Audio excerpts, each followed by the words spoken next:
Hey guys, this is Miriam at High Life Auto. I am out doing a virtual test drive on a 2006 Nissan Altima, I think. Might be a Maxima. I'll find out when I get to the back of the car. If you've never been on my virtual test drives before, the way it works is I drive the vehicles on video and I tell you what I see, hear, think, smell, and feel to give you the best indication of being in the driver's seat without actually being in the driver's seat.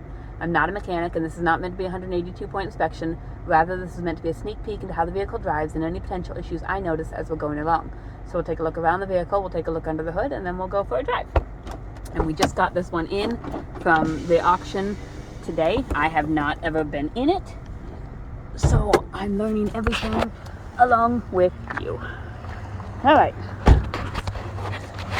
Here we go. Nissan. Let's go to the back and find out what this is. Nissan Altima 2.5S Special Edition. It's another one of my husband's cars. The special ones made just for special people. Okay. Anyways, I don't really see major rust issues. There's tiny little rust things starting here and right here, just bubbling up some. It could be fixed now before it got to be bad. The tires up here are they're above the wear bars. They're probably at like 35%. Tires back here are probably at like 30%. They're just a hair above the wear bars.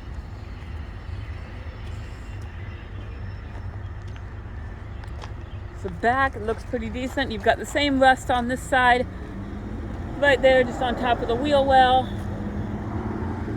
But other than that, it looks pretty decent. I don't see any body dents or dings or anything like that. This is the inside. It's been detailed. It's cloth. It looks like it's in pretty good condition. And here's the inside front. So we'll come around here to the front. And then we've just got a little bit of mud splatters or something. Some kind of something that splattered on it, but it would come off with a good rain. Let me get under here and find the hood release. There it is.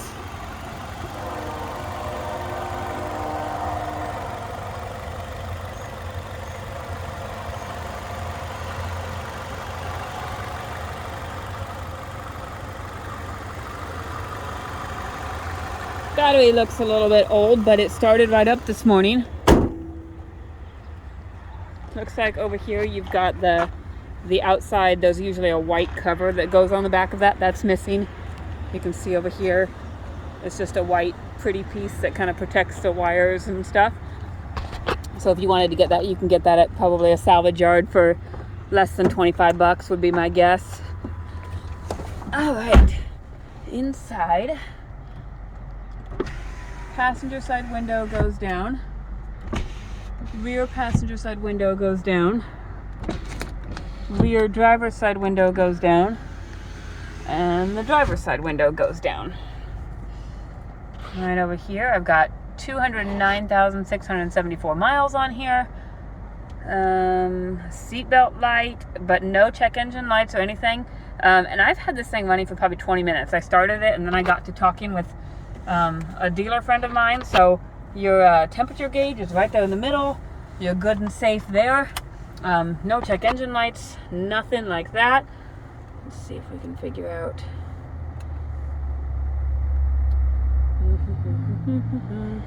Let's go down to 1017. Radio works. I can feel the AC working because it's, let's see, let's turn it up high. It's blowing out cold.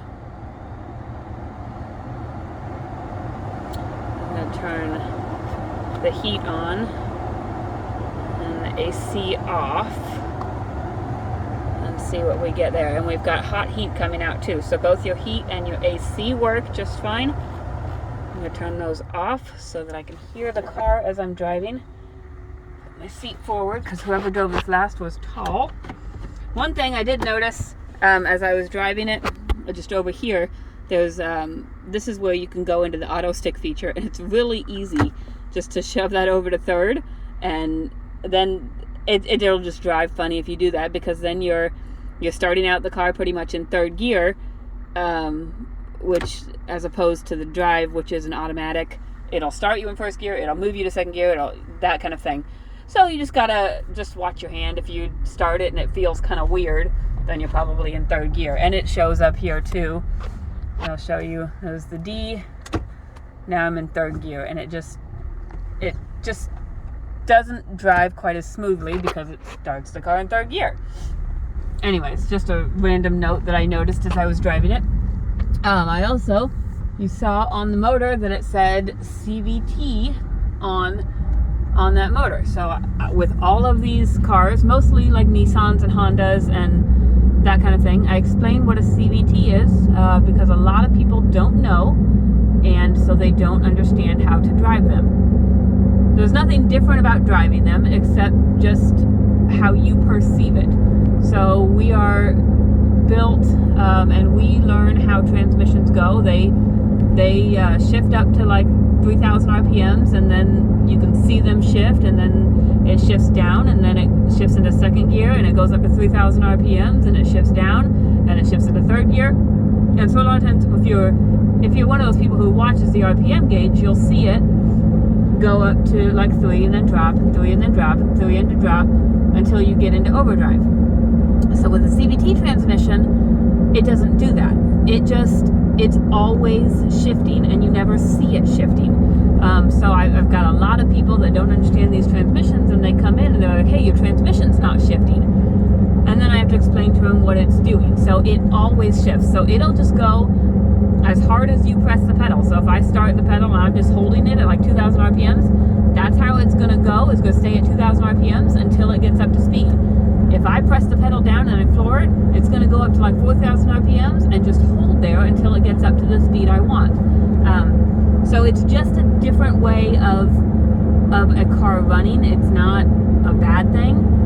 Some people just don't understand how it works. So if you need more clarification on that, go to YouTube and look up a CVT transmission and how they work. All right.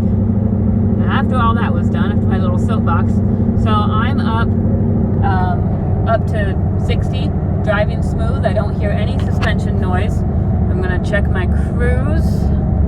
Let's see, and you see right there, I don't know if you can see that down in the bottom right, I've got a cruise indicator on. I'm cruising right under 60, so the cruise works. I don't feel any rattling or anything. Brakes are good and solid, no grinding or vibration. There is a wheel bearing type noise, and I don't know if you can hear that on the video. It's kind of, it's louder is what it is. It just kind of sounds like maybe an airplane taking off. So I don't know if you can hear that. You'll definitely hear it when you actually test drive the vehicle. 9 times out of 10, that's a wheel bearing. Let me see if I can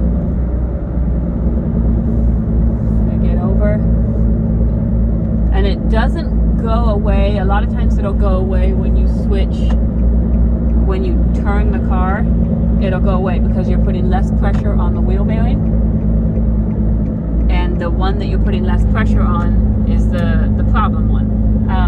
I don't specifically hear it going away, so it could be a rear wheel bearing, or it could just be I'm not making sharp enough turns to take the pressure off the vehicle. But right turn signal works, left turn signal works. Let me find the windshield wipers. Windshield wipers work, which is good because I probably need my windshield cleaned anyways.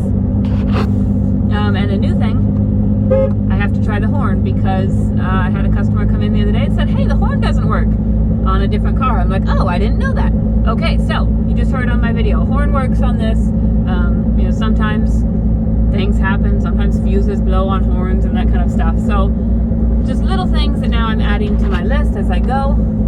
If there's other things that I've missed that you want me to check out, feel free to message me, call me, text me. My cell phone's 309-267-7200. My husband's phone is 309-337-1049. Or you can message us on Facebook or email, and I will get back to you there as well. And I will see what additional information I can get for you guys.